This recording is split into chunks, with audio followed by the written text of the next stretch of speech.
Fuck la Fama, un podcast de European Film Challenge, proyecto subvencionado por Europa Creativa Media, idea original de Film Agency, powered by El Cañonazo. Clara Roquet, cineasta. Para mí la fama es una herramienta y un espejismo. ¿Y quién es para mí Elena Martín Gimeno?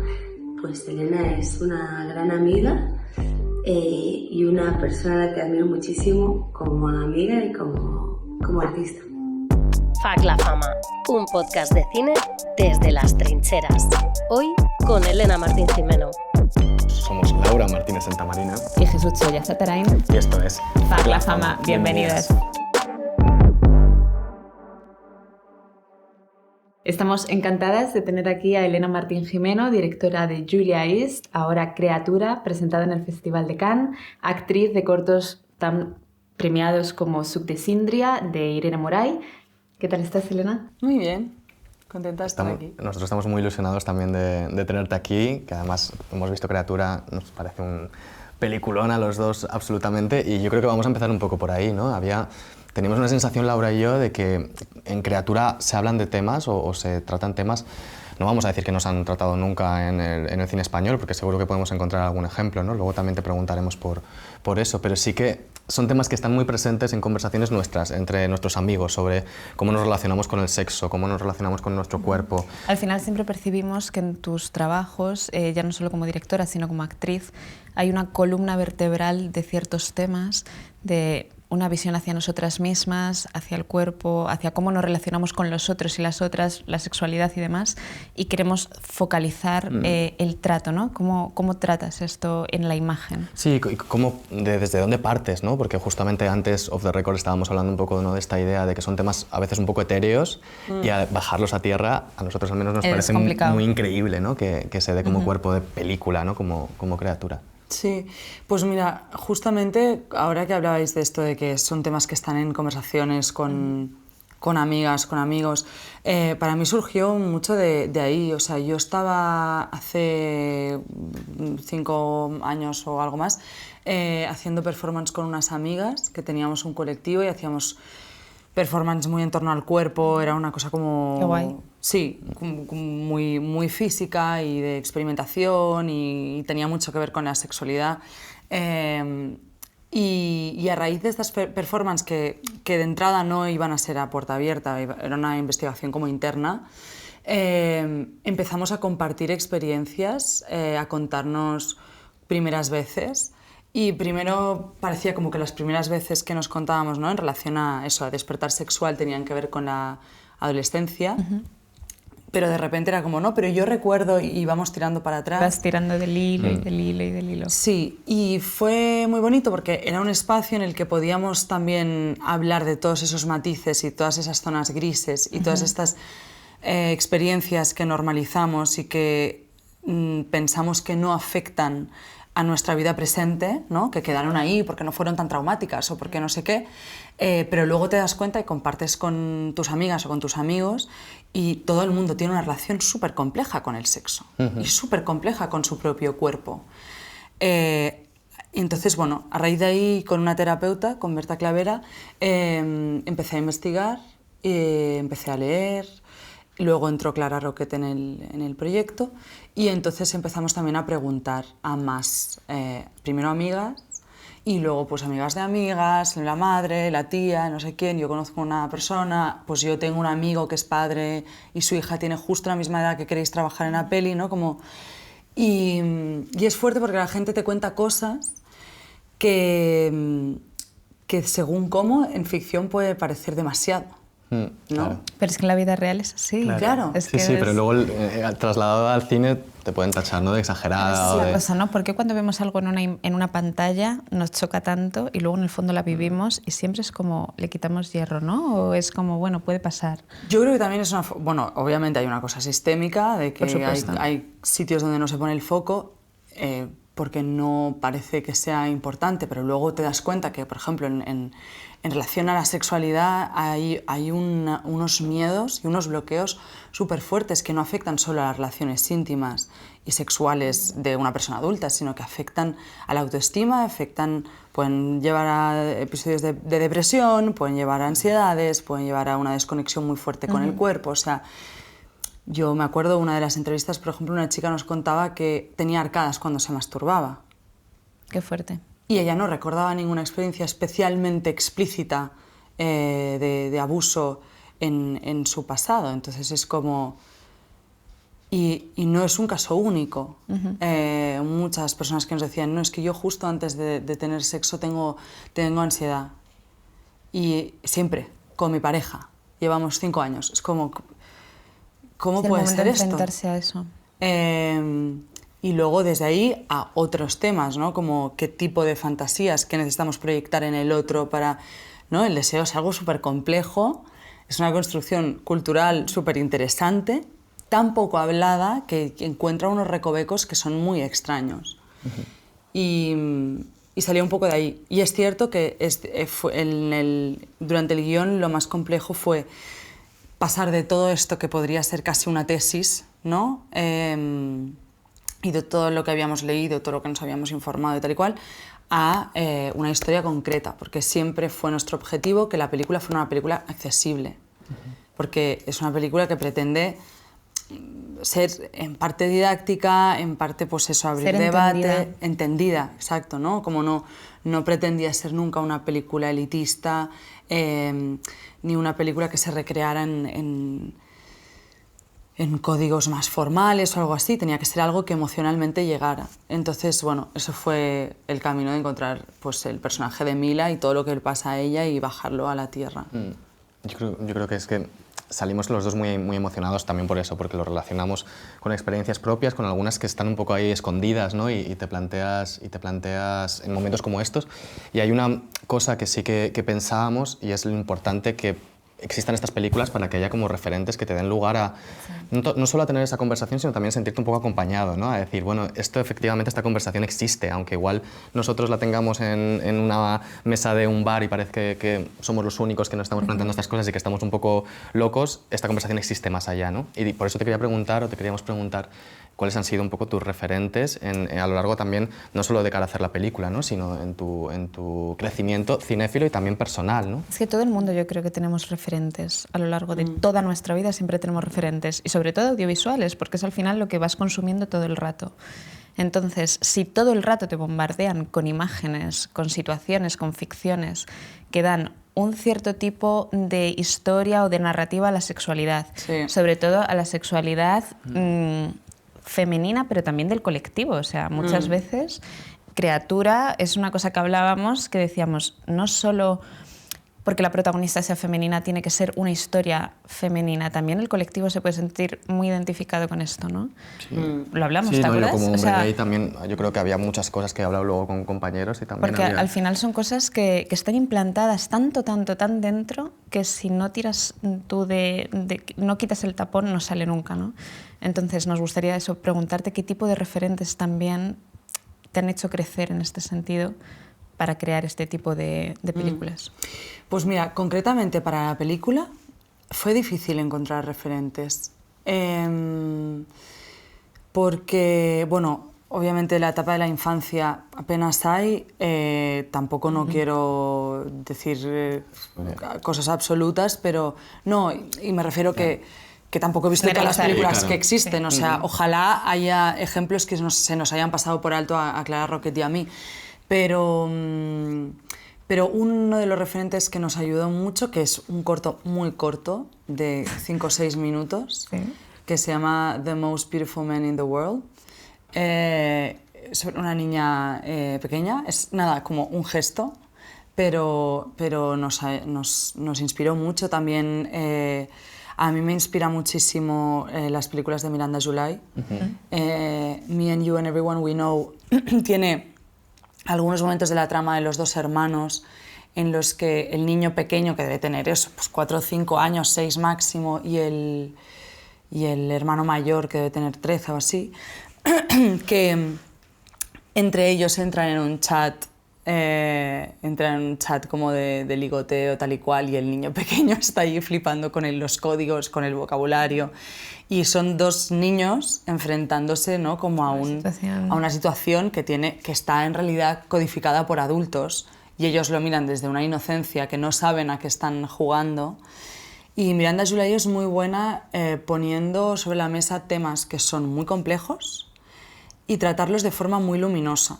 Porque también lo que nos pasaba es que cuando nos adentrábamos en los referentes de películas que abordan el tema de la sexualidad, muy a menudo se van a algo oscuro, se van a algo... Bueno, es que la incomodidad, no me gusta utilizar esta palabra porque sí que puedes enfrentarte a imágenes incómodas, ¿no? Y creo Totalmente, que debemos... Es importante. Es importante. Es sentirse incómoda. Pero ¿cómo eres capaz de plasmar esa incomodidad y luego llevarlo a esa parte de reflexión, ¿no? Ese pozo que se te quede y decir... Yo creo que lo importante siempre ha sido para nosotras alejarnos del morbo. O sea, buscar ser provocadoras no tenía ningún sentido, porque es tan fácil, lo hemos visto tanto, es tan dañino para las personas que realmente han sufrido violencias de cualquier tipo, desde las más sutiles hasta las más explícitas. Yo no quiero verlo más, o sea, no me apetece.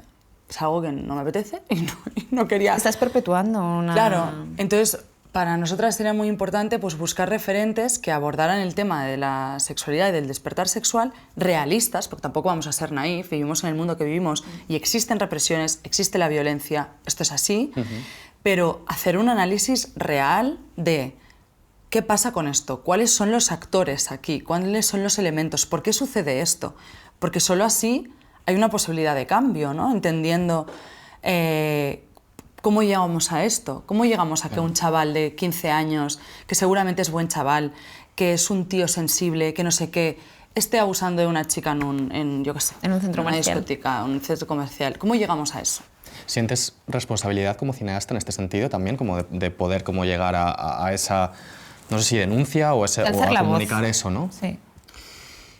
Supongo que sí, o sea, no es que yo me mueva desde no, voy a hacer esta película porque el mundo necesita, a mí nadie me ha pedido la opinión, yo lo he hecho en mi casa porque me daba la gana y por suerte pues tengo unas productoras increíbles, una co-guionista increíble y todo el equipo que luego se ha sumado para hacerlo, pero sí que siento que, y esto es algo que he hablado muchas veces con amigos y con amigas, que yo creo que para mí es muy importante y justo en este momento, más que nunca, que la ficción siempre es política, o sea, da igual, es que aunque estés haciendo entretenimiento, es político. O sea, tú estás transmitiendo una visión sobre el mundo y estás o perpetuando o intentando cambiar o intentando analizar o lo que sea unos comportamientos. No hay una visión neutra de las cosas. No hay tal cosa como esto es observacional.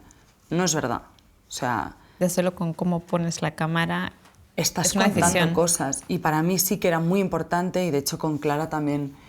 leímos este artículo increíble de Brit Marling que tiene en el New York Times, creo que era, que ella escribe sobre la estructura de ficción, de la ficción clásica, del inicio, nudo, desenlace, ¿no? Como con este momento climático y lo comparaba a un orgasmo masculino, prototípico, ¿no? Y ella se preguntaba cómo sería una estructura con un orgasmo femenino.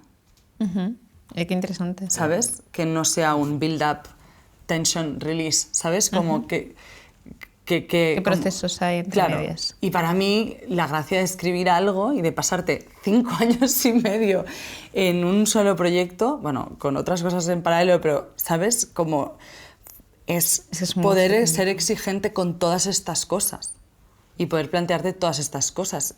Yo siento que haciendo esto el cerebro se expande un poco y yo crezco como persona y no solo estoy currando y ya, ¿no? Como que acaba siendo terapéutico también.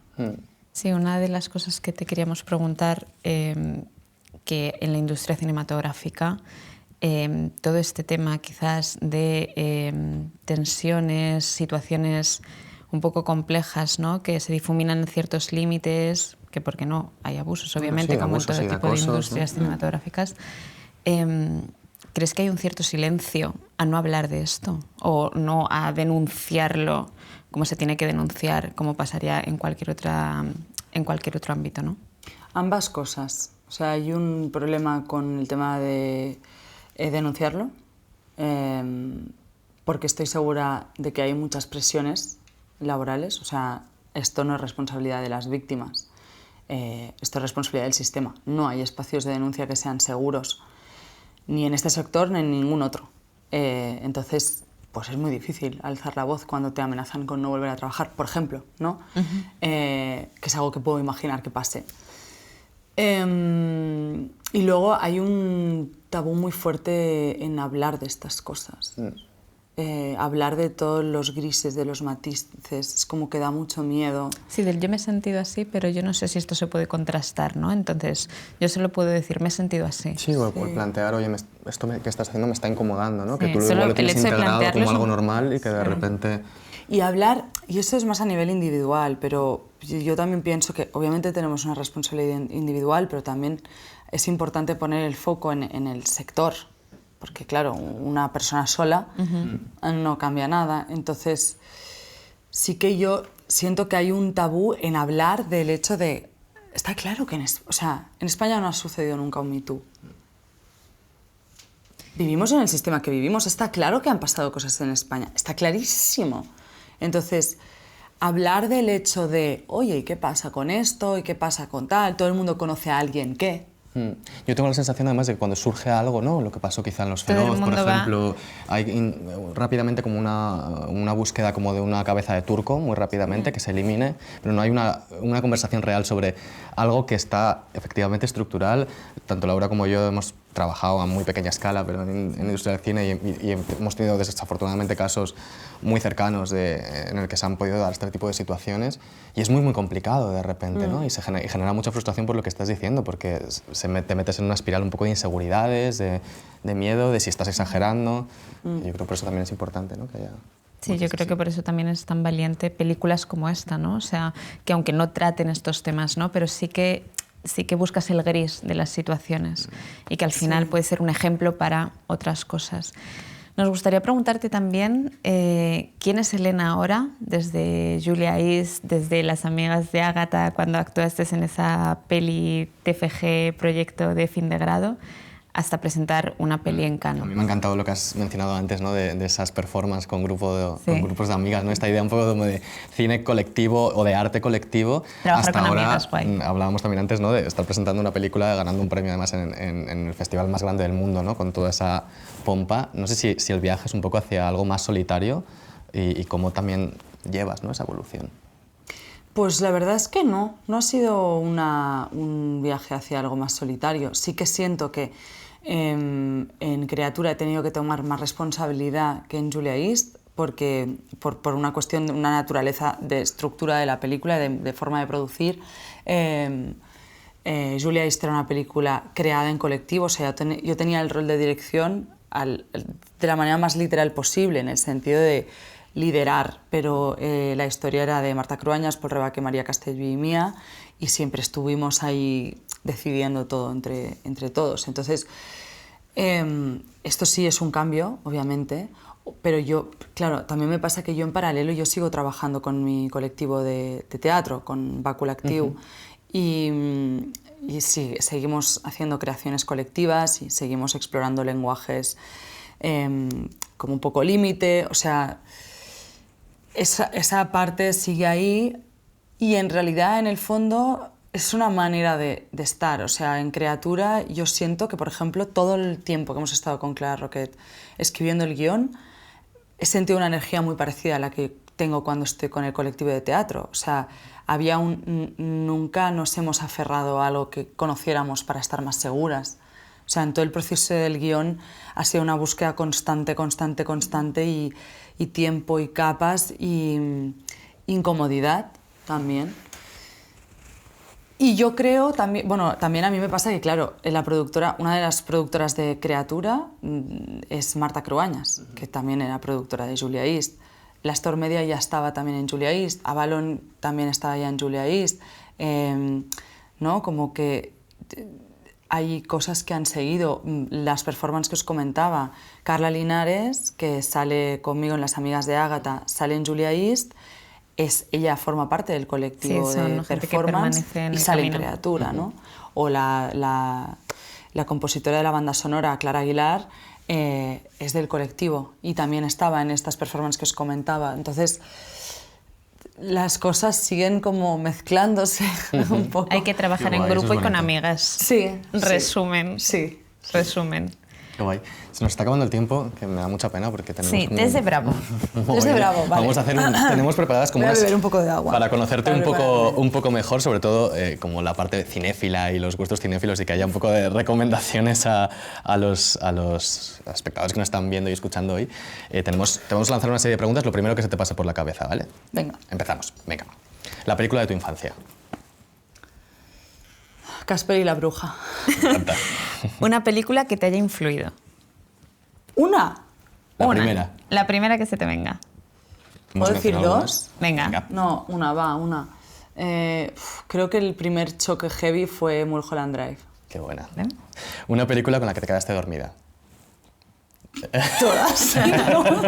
Me duermo muchísimo. Y no tiene nada que ver con la calidad de la película. Está Hay una bien. hora de la noche que es así. Que ya es. Que caes. Sí. Un placer culpable.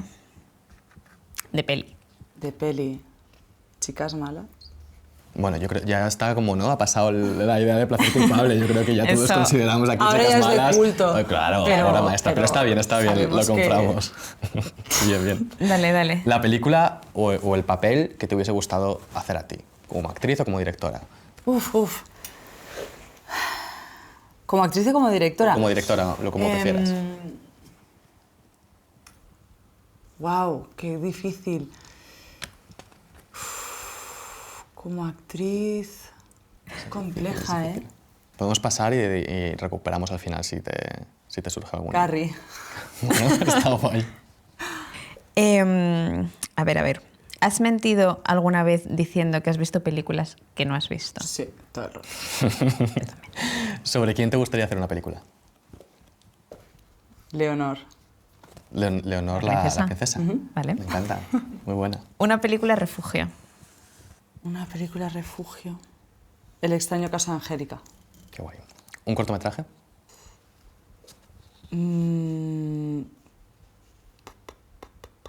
Pues mira, en los últimos años me gustó muchísimo Forastera. Ujú. Qué guay. A mí también. Si pudieras rodar en cualquier lugar del mundo, ¿cuál sería? Joder, estas preguntas de la Bravo son muy complejas. Son modo 2000. En cualquier lugar del mundo. Tampoco he viajado tantísimo.